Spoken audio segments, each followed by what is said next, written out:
everything we need to know about his ulcerous leg. Yeah, I can remember he did have ulcer.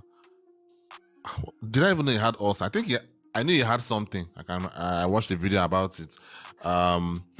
He was going through a lot of pain, and some people believe that that is part of the reason why he was kind of insane.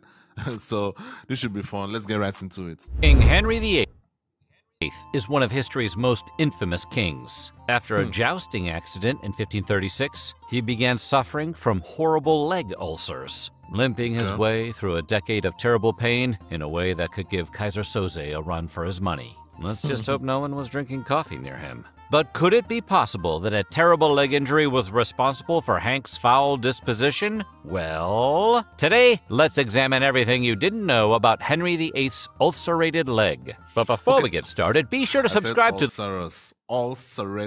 Ulcerated. Wow, ulcerated leg.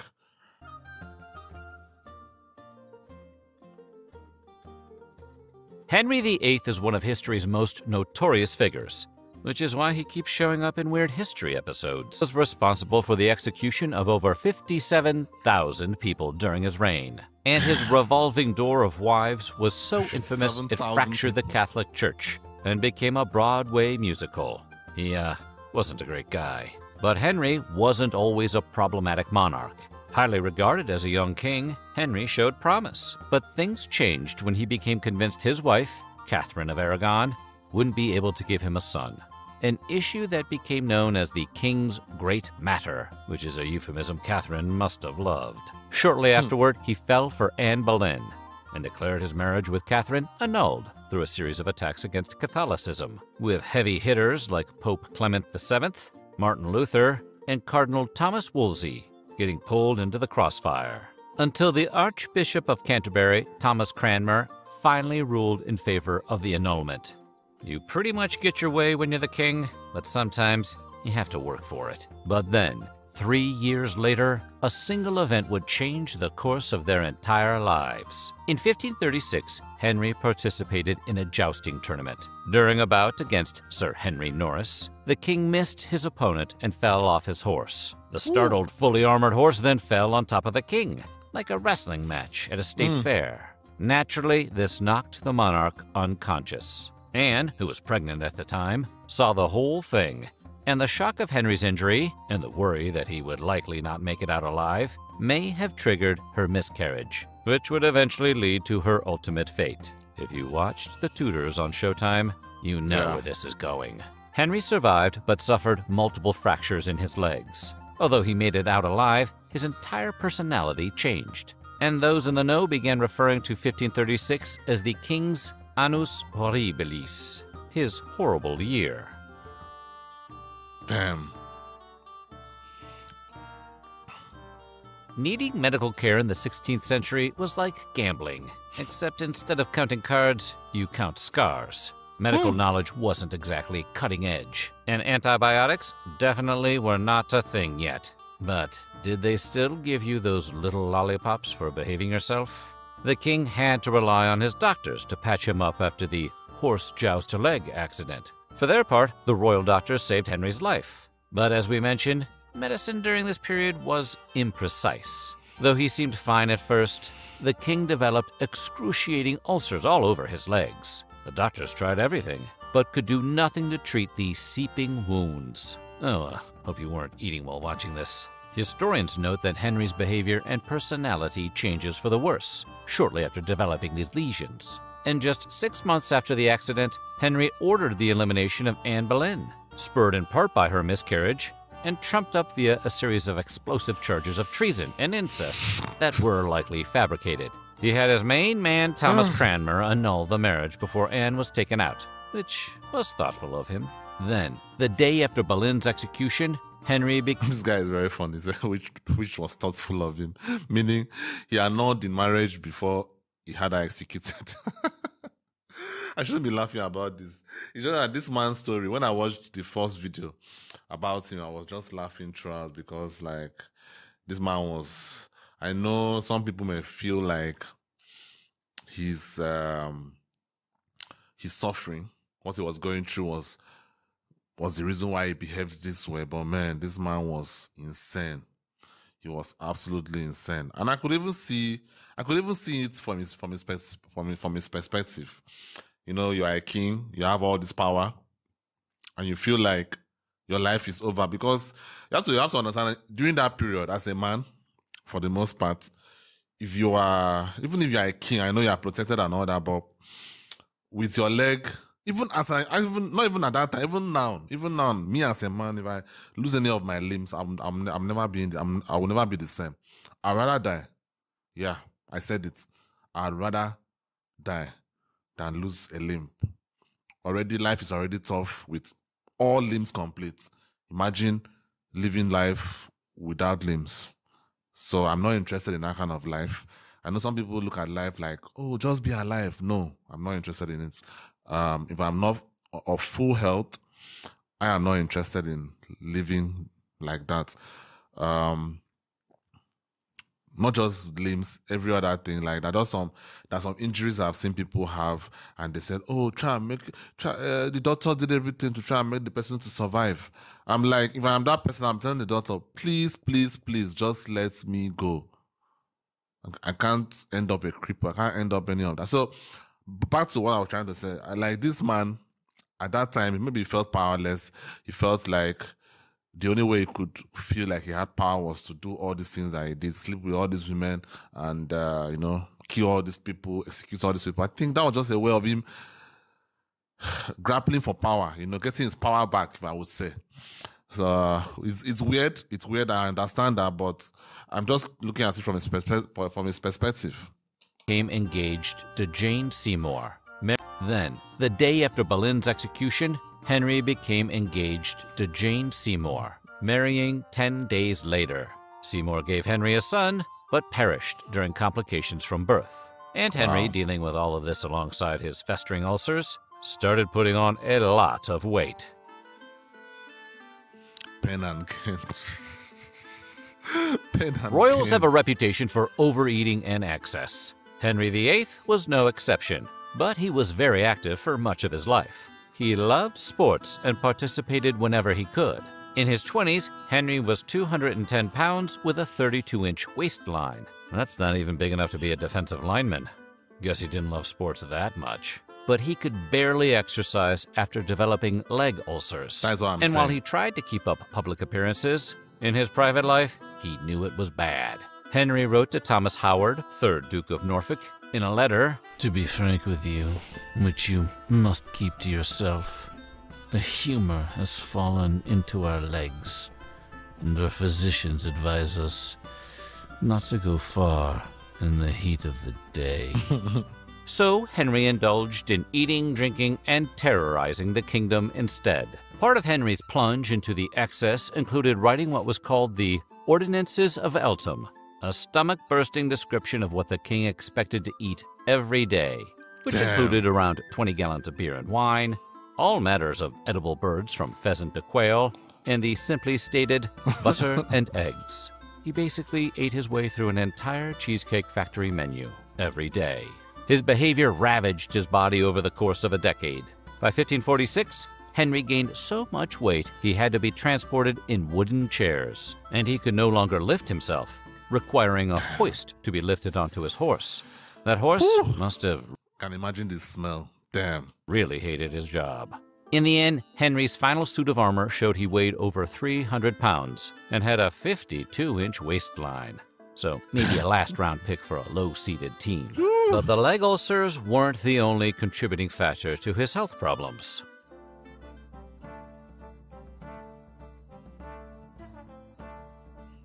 While the many fractures he sustained during the jousting accident were a primary cause of his leg ulcers, Henry's clothing choices didn't help matters. As a young, handsome king, he liked to show off, especially his calves, handsome Squidward style. He even participated in calf muscle bulging contests in the 1500s, which sounds like a deleted scene from Top Gun. Hank's calves were so amazing that Venetian ambassador Giustiniano Wiener once described Henry in writing as the handsomest potentate I ever set eyes on, above the usual height, with an extremely fine calf to his leg. Oh. Just imagine Giustiniano's diary. Naturally, Ooh. Henry VIII couldn't resist highlighting his lovely legs, wearing tight garters around the top of each calf, even continuing the practice after his injury and decline in health. Today, we know that tight, constricting clothing can lead to blood clots, varicose veins, and thrombosis. But none of this was known at the time. It's entirely possible that Henry's clothing choices contributed to some of the leg problems he experienced later in life. Talk about suffering for fashion.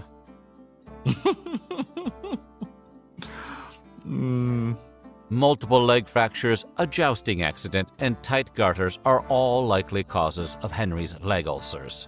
But that didn't stop historians from seeking alternative explanations for Henry's severe ulcers. At some point, a theory emerged that the king had syphilis, based on his many maladies. It could have been. Like, it can't just be like, I guess it's medical, this thing was not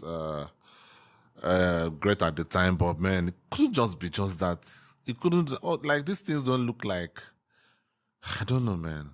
There has to be something, there was something else that just, humans just didn't know what it was. They just called it ulcers. And mental, and his struggles to produce an heir. However, modern historians generally reject the theory. Although the king may have been a carrier of the disease, which could lead to him passing the disease to his wives who pass it on to their children, there is no record of him receiving mercury treatments or being out of the public eye for a long period. There's also no record of any of his wives being treated or showing symptoms, further discrediting the idea.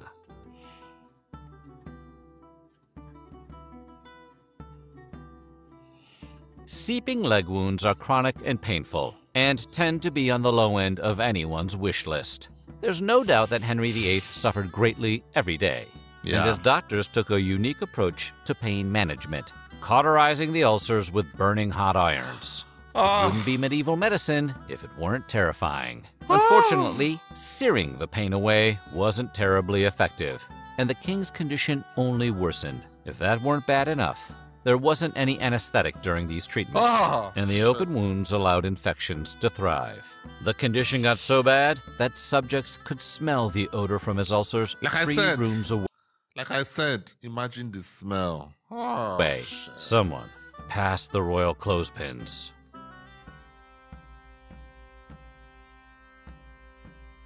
While historians have long since discussed Henry's leg ulcers, doing so during his reign was a bad idea and could have been a death sentence. The king wanted to be seen as powerful and strong, especially when his power was no longer checked by the Pope. Later in his life, Henry went a little crazy with beheading nobles, wives, and subjects alike. Among his list of victims were Henry Courtenay, 1st Marquis of Exeter, and Henry Pole, 1st Baron Montague, who were officially accused of treason. Henry had specifically created both positions for these two men, so you know he must have been seriously pissed to break up the three Hanks. Courtenay and Pole were officially charged with participating in what would become known as the Exeter Conspiracy, an alleged attempt to overthrow Henry VIII and replace him with Courtenay himself. Historians believe the would-be coup was inspired by Henry's admonishing of the Catholic Church and yoinking of the Church of England's power. But Henry made it, somehow, even more personal. During their trial, a witness testified that they disrespectfully discussed the king's health. The men were quoted as saying, "He has a sore leg that no poor man would be glad of, and that he should not live long for all his authority next God. He will die suddenly. His leg will kill him, and then we shall have jolly stirring." Henry was displeased, to say the least, so he beheaded both of them. And honestly, they should have seen that coming. It was kind of his signature move. Questioning the king was obviously perilous, and as Henry VIII's legs continued to deteriorate, he would go on to whack many more people through the end of his reign. As a French physician who tried to treat Henry put it, "In this country, you will not meet with any great nobles whose relations have not had their heads cut off." Whew. I've always wondered when kings go that crazy. Like, I know in the modern times, these kind of people would be called dictators. That's what they would be called. But I've always wondered because he's just one man. Like, there's this quote that I saw on Game of Thrones. It was one of the best quotes I've ever seen on anything that I've ever watched, both movies or series. Power resides where men believe it resides. Because like sometimes when I see the leader, quote unquote, the president or the king or the whatever, making all these decisions, most of them looking very, very stupid, and the subjects or the people that are under them are just sitting down there and following orders. It makes no sense. This is just one man. Just cut his neck off and be done with it.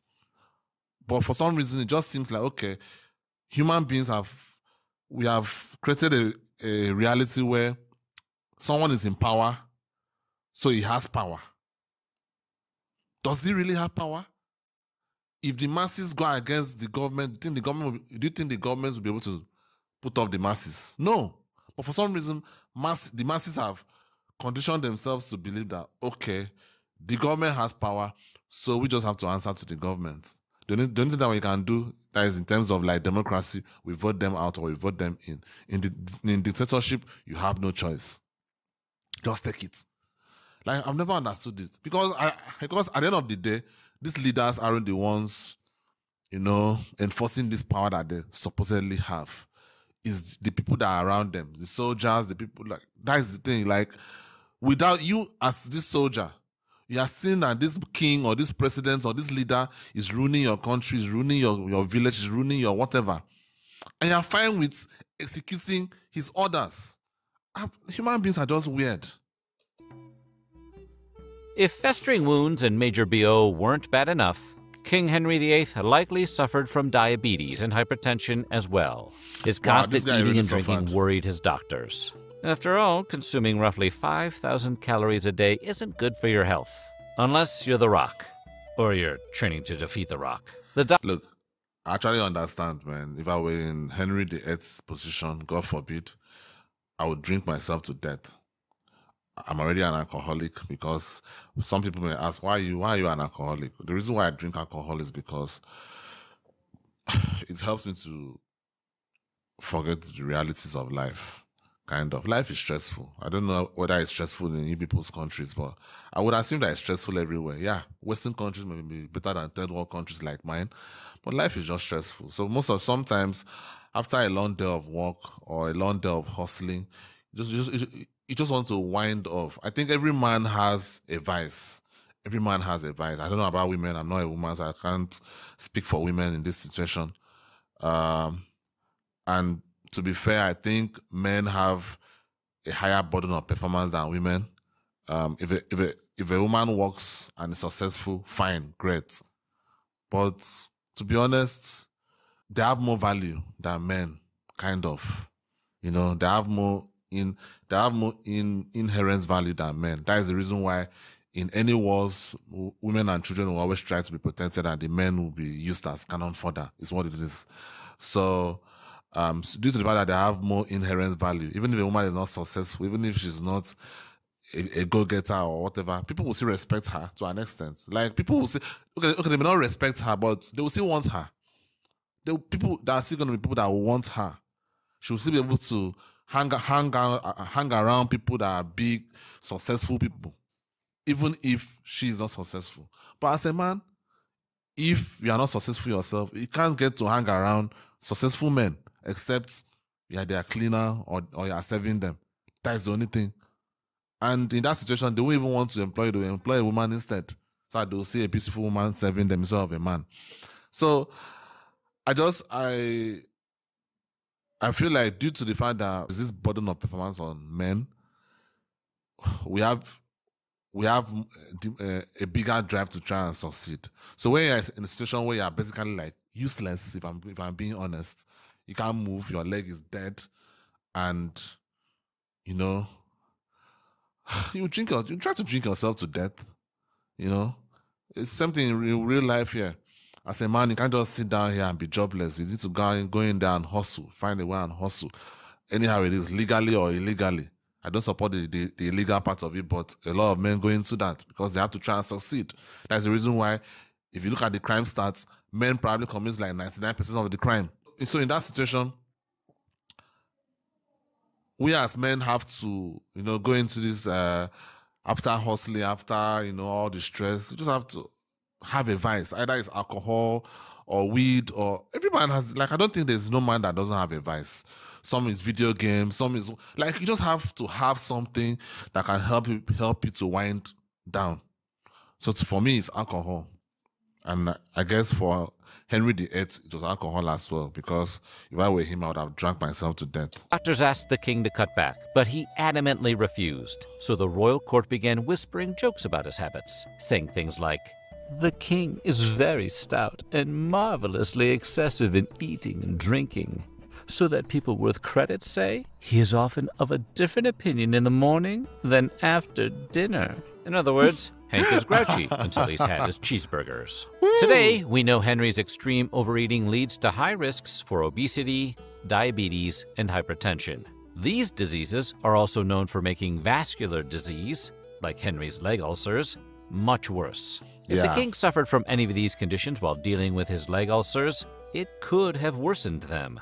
But did he? Historians and medical experts have different theories based on circumstantial evidence and retroactive observation, but no one knows for sure. Whatever the case may be, Henry's health problems grew progressively worse, ultimately leading to his demise from renal failure at age 55. Presumably, someone strummed a tender version of the Herman's Hermit song on a lute at his bedside. Well, he just said it at the end, whether it was just a royal jerk or whether what he did was because of what he went through.